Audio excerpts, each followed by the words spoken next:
Hello and welcome to the Truth from the Stand Deer Hunting Podcast. I'm your host, Clint Campbell, and you're listening to episode number 37. Today we're getting a whitetail report from Southeast Ohio, Minnesota, and New York. So stay tuned.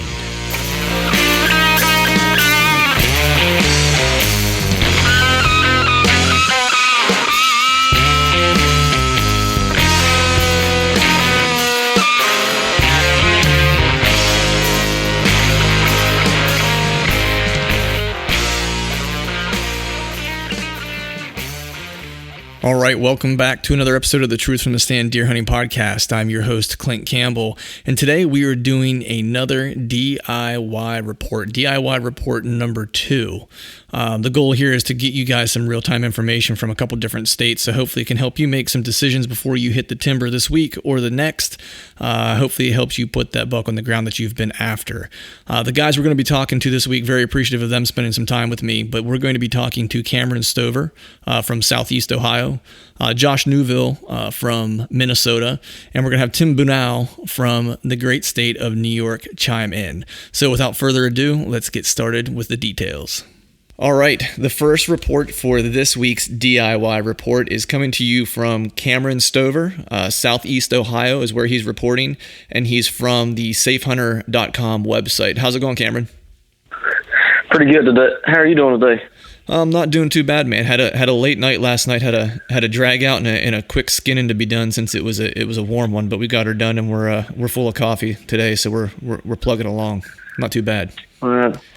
Those are the late nights that I like to have, is when I've got That's right. work to do. So. That's right, sir. So, hey, you're in Southeast Ohio. I know we were chatting just a little bit before. I know you've been checking cameras and have a pretty good sense of what's happening down there. So what are you seeing as far as, buck activity right now? Is it starting to pick up a little bit? Are you seeing some scraping, some rubbing? What's shaking? There's definitely been a big pickup in the last week. I actually hit one camera today that I didn't really have a clue on what was going to be on its first card pull of the season. They can be. The farmer also has corn, and he's starting to take the corn out. Some patches he's already completely removed, some he's still in the process of. But there were plenty of active scrapes along the edge of that soybean field. So that was a good sign. After checking those cards, all that scraping activity is happening at night, from probably 8 p.m. to 5 a.m. Very, very minimal daylight activity on that soybean field during the daylight hours. Is that typical for that area this time of year? Yes, that farm right there gets a lot of pressure. These deer cross a creek and come into that field at night. So it's typical. There's a lot more activity than I expected. Probably over 1,000 pictures on this card. I'm going to say 10% of them's does, the rest of them's bucks. So right. It's looking good. I'm just waiting on the bigger one to show up on film. Right. So what about how's the weather been down there so far? And do you think, I'm going to assume, since I'm in PA, I know we're not too awful far away from each other. It's been a little warm around here. Are you guys having that warm weather too? And do you think that might be impacting the movement, that you're seeing more of it at night versus during the day? Absolutely. It's been a rough start to the October. As far as the weather patterns that we've had, it's been very dry. It's been unseasonably warm for an extended period of time. I know there's certain areas around Southeast Ohio included that's having problems with EHD. It doesn't seem to be very widespread, but there's some areas that do have EHD outbreaks at this point in time. Of course, you probably know what Kentucky's going through. They've lost a huge amount of their deer herd. But we do have a cold front on the horizon, and I mean today. Actually, we're recording on Sunday. I'm looking at the Weather Channel right now, and the storm system's rolling in. We're looking at just under a half inch of rain that's expected today, and with that rain is coming some low temperatures. The high of 80 today. The low is 43. Tomorrow, the low is 37 on Monday. So I'm hopping out of work a little early, and my wife and I are going to be in a tree stand looking for one particular buck on our Ohio lease. Nice. That's what I like to hear. Yeah, I've been following the Weather Underground. It looks like the low temp is going to meet high pressure on Monday. So it's usually, I know that's a a good sign for good deer movement. What I know you were mentioning that soybean field where you have some cameras and some scrapes that you were watching, but overall, what's the food sources look like right now? I know that you mentioned the farmers are starting to pull the crops out, and if they haven't already, are we having a good acorn year? Is there a ton of food in the timber yet? What's the situation there? It's actually been a great year for acorn and hard mass. The soft mass even actually had a lot of good stuff on it too. A lot of apples and stuff, but those apples are drying out, and the acorn crop is the way to go right now.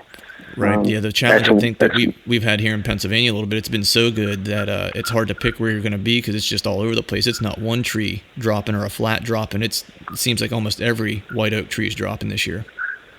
Yep, and you're exactly right. The properties that I hunt in southern West Virginia, it are absolutely loaded, and it's just a toss up right now where that deer is going to be, and he's pretty much going to stick around where he's bedded at to feed, and that's typical when we have a hard mass that's successful in that season. Right. So what about the this time of year is always some hunters dread it. The October lull. Where you start to see a little less deer movement. A lot of the reasons being is that you get some of those unseasonably warm days, kind of coupled with the a good acorn year, or a bunch of food being in the timber. What are you seeing as far as the effect of the lull? And do you believe in, or do you buy into the hype, or do you kind of ignore it and just kind of get after it? I'm not real big. I keep track of every deer that I notice that pops up on my news feed that's killed in the state of West Virginia. And the reason being, I'm actually from West Virginia. I'm not from Ohio, but I do cross the river in search of big deer. Mm-hmm. And I'm seeing big deer killed from the start of season to the end of season. Mm-hmm. And, of course, there's more people in the woods during November. We're taking time off. We spend more time. You got the rut going on. But during the right weather conditions, and that plays a big factor this time of year especially, you're going to have an opportunity to harvest a big deer if everything goes as right. And the hardest thing for some people to do is you're off work Saturday or Sunday, you haven't hunted all week, it's the beginning of the season, and you want to go get in a tree stand. And the hardest thing you can do, and the worst thing you do actually is actually go into that when the conditions aren't right. So what I've done this year is just take a step back. I actually talked to a buddy of mine a while ago, and he's like, "Have you even hunted this year?" I'm like, "Yeah, I've hunted. I'm just not hunting the areas that I'm expecting to be successful in. I'm going out, spending more time scouting. That's what I did all morning this morning, was just scouting, putting my boots on the ground, looking for new scrapes, and I'm really not worried about wasting a lot of time in the stand. I'm more interested in learning more about the properties that I'm hunting and gaining access to more properties so it'll benefit me when the conditions are right." Yeah, it's the old adage of working smarter, not harder, and I can definitely attest to that approach. So I'm sure it'll pay dividends for you this year. If not this year, it's the forward thinking that you have for looking at opportunities and sign and for the upcoming year. So speaking of your kind of strategies and tactics, this time of year, what do you typically like to do if you're going to crawl into a tree stand? What are you looking for? Is there a terrain feature that you usually kind of fancy? Of course, we're looking for certain weather. Just kind of take me through your thinking there during this part of the season, what you're looking for. This time of year specifically, if I'm going to be hunting, I'm hunting for a particular deer. I'm not hunting for a group of does or something like that and a buck to come after that. So I'm hunting an oak tree that I know is dropping fresh acorns, specifically close to a bedding area. Right now, the particular buck that I feel like I've got a good pattern on, if he's walking by a camera in the morning, I know he's going to bed. So I can move in there in the evening. I'm basically doing all evening sits. I'm really not doing any morning sits this time of year because there's not very many opportunities available that you can access the properties without spooking deer. So access routes are very key this time of year. November, I can walk in 5 o'clock in the morning before it gets daylight. I may bump a deer, but there's 2 or 3 more that's going to take its place. October, I'm not seeing as many deer. I'm hunting a particular buck, so I'm trying to match his wit against mine, and it's a chess match. So. Right. Awesome, man. Well, hey, thanks for the report from southeastern Ohio. I wish you good luck this year, and keep me posted on what's happening in your neck of the woods, man. I look forward to seeing some pictures on Facebook here in a couple weeks. All right. Thank you for the opportunity, Clint. I wish you the best of luck, and look forward to hearing about your successful hunt that you were a part of yesterday. Oh, yeah, thanks, man. I appreciate it. We'll talk to you soon. All right, reporter number 2 we have lined up is Josh Newville, and he's coming to us hot and live from Minnesota. How's it going, man, in the land of lakes? Doing pretty good up here. Still really warm, but... Is it? Yeah. Still got some warm weather. We got a little front that's kind of busting through here in Pennsylvania. So it's hopefully, I've been getting a few reports from some friends who have been out in the timber today, at least with the front of the beginning of the cold front coming through. Not seeing a whole lot as far as activity is concerned at this point in this area. But what are you seeing as far as buck activity going, as far as scraping and rubbing and stuff like that? Are you seeing some scrapes opening up in Minnesota at this point? We've seen a ton of scrapes and a ton of rubs opening up right now, but in the middle of the summer, we went out and we put down some mock scrapes, and we were using some attractants to kind of help get them going, and they kicked off hard and heavy right away. But now everything's starting to open up, and there's rubs all over every tree in the woods, it seems like. And buck activity is starting to go up already. On Wednesday, my best friend Dave, he shot a nice 8-point buck that he actually called in. Nice. And this buck came in. He was followed in by another really, really big deer, and they were very, very aggressive on it. Like, they came in hot and heavy and grunting back and snort wheezing and everything, which seems really early for that right now. But yeah, he got it done. It does seem really early, man. That's awesome that you guys are getting that kind of response at this point in the year. Is that typical, or is this something that's a little bit?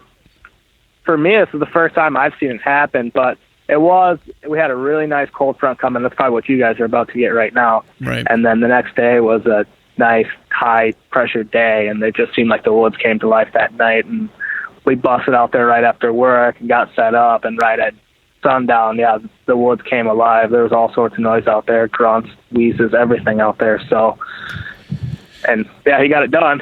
Nice. That's what you want, man. That sounds pretty good to me. I think there's probably a lot of people out there listening. It sounds pretty good to them too. But I want to touch on the weather here real quick. You'd mentioned the cold front had busted through. It might be what we're getting right now here in Pennsylvania. What's the weather looking like right now? I mean, you'd mentioned at the top it's a little bit warm. Do you have any relief in sight that you're seeing in the forecast? Not really. I think it's supposed to be pretty warm and nice days throughout, like pretty nice bluebird days. But it's going to be warm, upper 60s, low 70s for the foreseeable future. I think the best relief maybe Sunday. I think it might dip down to the upper 50s. So, but as far as that, it's going to stay warm for the near future. Right. Well, I guess that 50-day, it's like you take what you can get at that point. With this time of year is always one of those. Yeah, it's always a crapshoot this time of year. You never know what you're going to kind of run into. It's you dress for the timber like you're schizophrenic most of the time, where it's like you're not quite sure what to put on.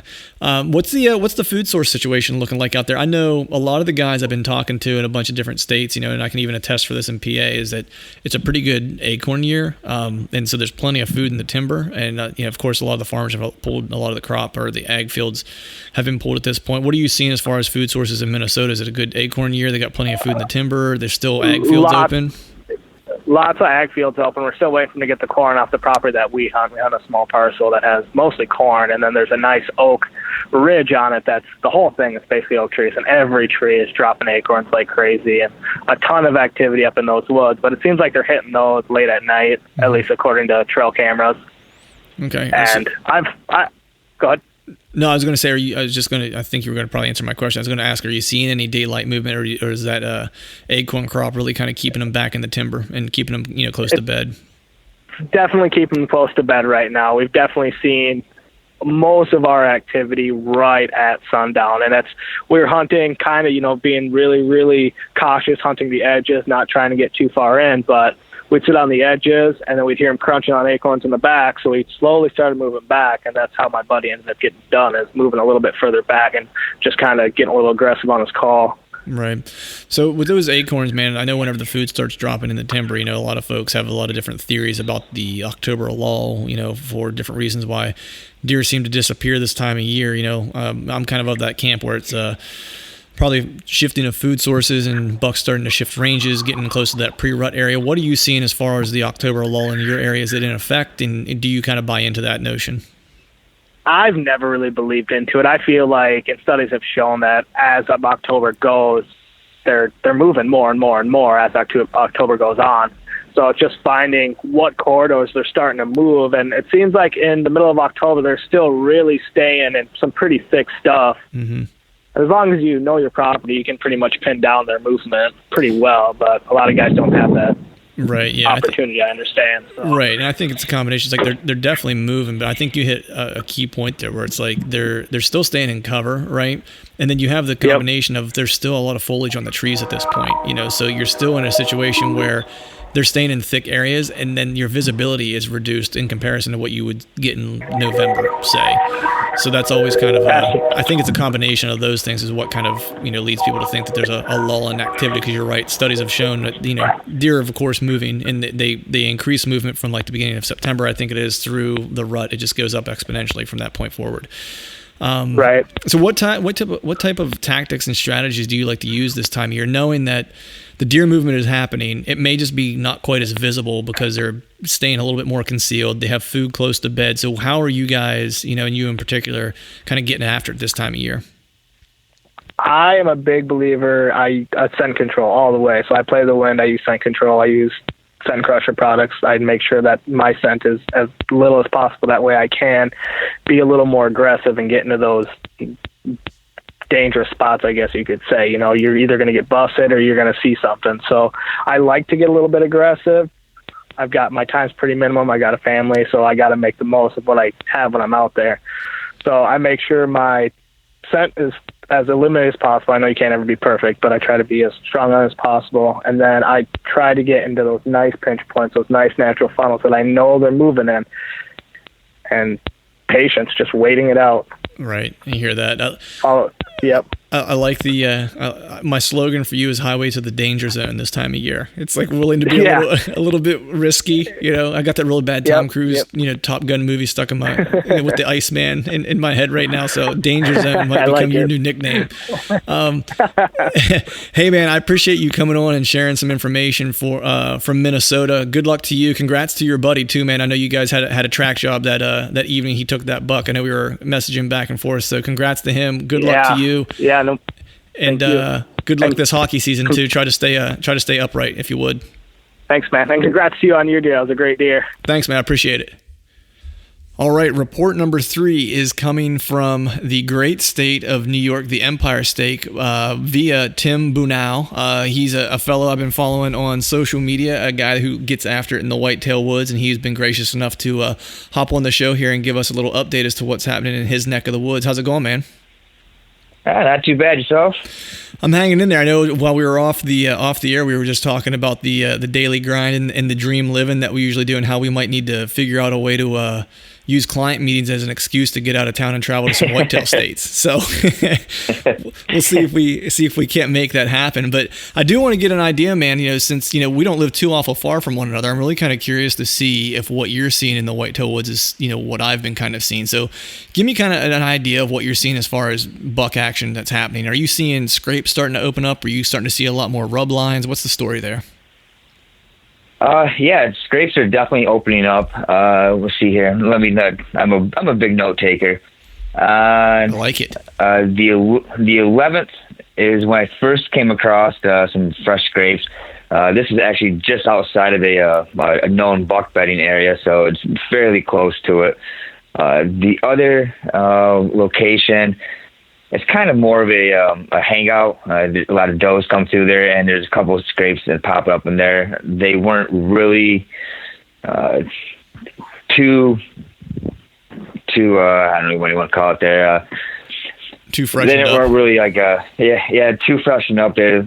Probably young guys coming through there, just kind of making a little ruckus in there, just trying to. They know something's going on with their body, so they're out there and just kind of making a little scrape here and there. Rubs, on the other hand, I've barely seen any rubs. Now there is one issue with that. I think the warm weather has been affecting another aspect of it, other than just the deer movement itself. Hunters. Mm-hmm. I bank on pressure, and my area is there's just no pressure. Right. So when I'm going in there, I'm staying out of there for a while. When I'm going in there, I'm expecting the pressure to be there to push them back there, and there's nothing. So it was the 15th. I made a quick little lap around a couple areas that had traditional night sign, there's a couple rubs there, but as far as in those back areas, I'm kind of lacking on that, honestly. Right. That's interesting, man, that you mentioned that, because I never thought of that, because I've been actually having the opposite effect, where some of the properties that I hunt, early in the year, and then, even as it gets into later into the year, though, I usually experience some pressure. Even if it's private ground, I usually experience some pressure that a lot of guys hunt this one particular piece. But the same has happened, where it's the warmer weather has kept folks out, but it's actually worked to my benefit this time, but where I was actually able to capitalize on some natural deer movement. Sounds like the opposite's happening to you, where you're kind of banking on hunting off of other people's pressure, and they're just not moving the deer into those areas that you're used to seeing them. Is that kind of what's happening? Yeah, absolutely. That's exactly what's happening. And it took me a few sits. I think I'm on like sit number 7. I just did sit number 7. Mm-hmm. That was on the 15th. It took me. I'm looking here. So the 11th. The 11th is when I kind of realized that. So I started making moves on the fly. Mm-hmm. The great part about being a mobile hunter, right, is making the moves on the fly. So I started doing a little transitioning myself to different areas, and I ended up bumping one of my target bucks. So my focus on that kind of turned to trying to figure out what was going on with him right then and there. Right. So I know you mentioned it's, I think a lot of folks have kind of been experiencing that it's been unseasonably warm in a lot of areas. But, what are you looking at as far as weather that's going to be coming through here in the next week or so? Or is it you expecting a cool down at all? Or is the temperature getting ready to spike again? What's the story there? Yeah, we just missed the best cool down period right now. It's been so warm. There was just that frost last night. And, of course, I had to work.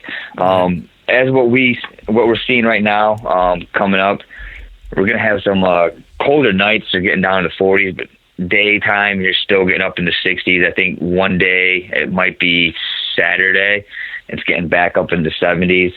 So at least we're getting a little bit cooler nights, but the temperature's still a little bit warm during the day. Right.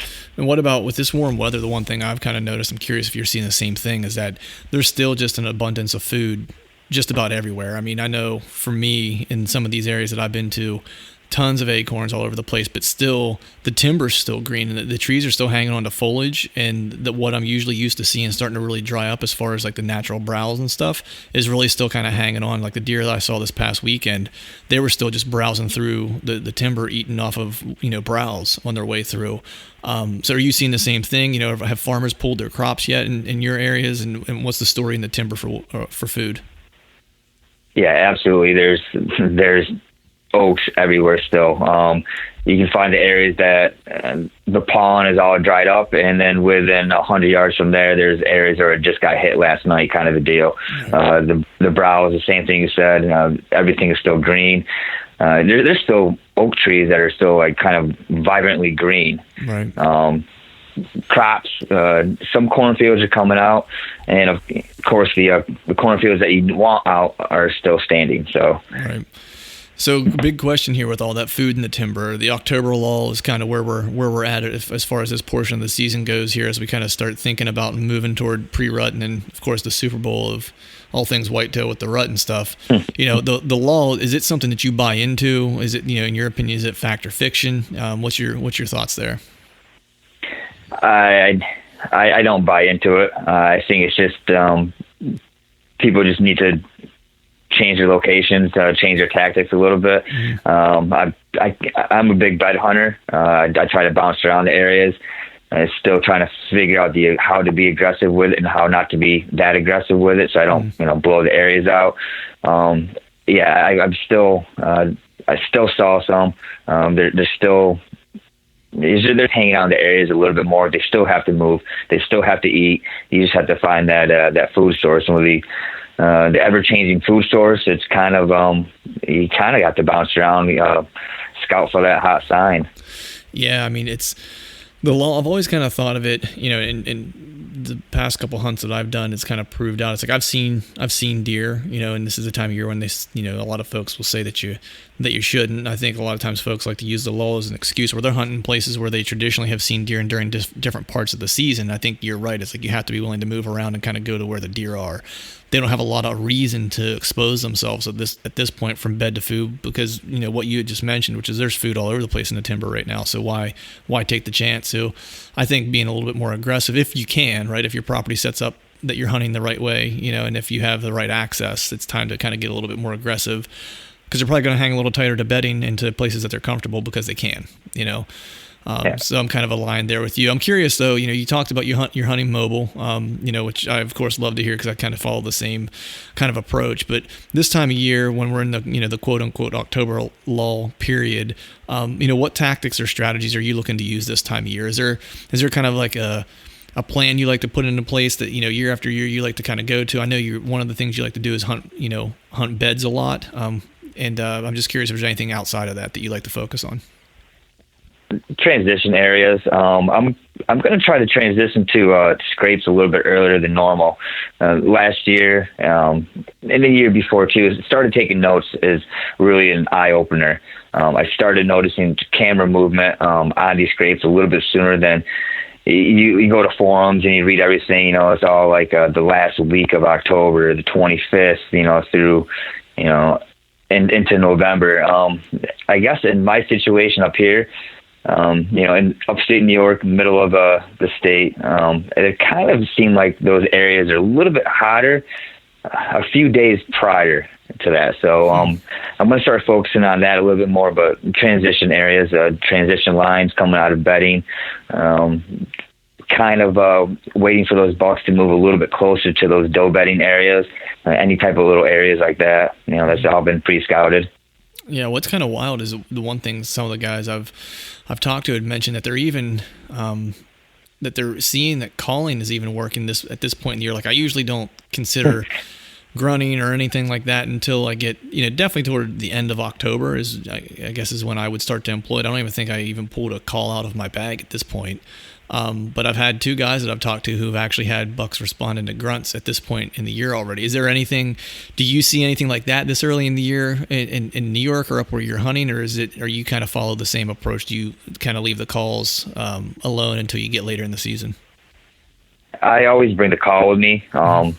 Just you never know. If I'm not into blind calling, but it's funny that you said that. Thursday, I think that's a southwest and a west wind.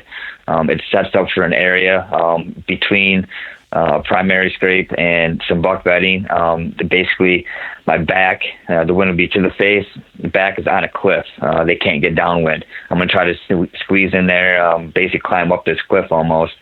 And I'm going to try to do a little tickling of the tines and a couple of grunts just to see what happens and try to be a little bit aggressive. I know they're back in there.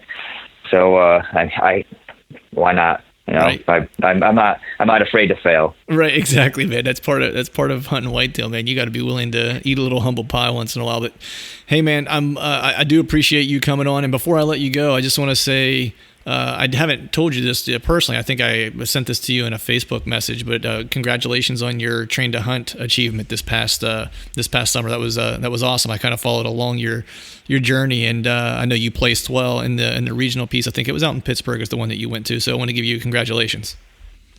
Hey, thanks, and hey, congratulations on your success the other day. Oh yeah, man, I appreciate it. Yeah, it was a fun hunt. We'll I'll share that story here in one of the upcoming podcasts. But you know, it was awesome. Always a good time in the timber. Always nice to wrap your a tag around a buck. And now I'm just looking forward to getting to Ohio and hopefully having some decent weather while I'm there. All right.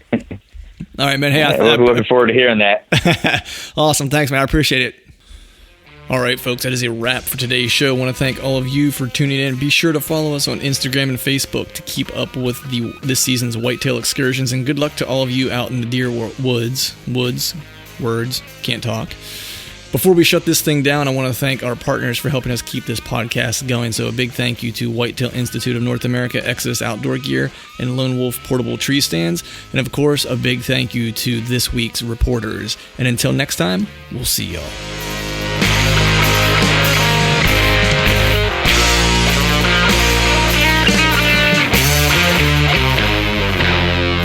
November's on my heel.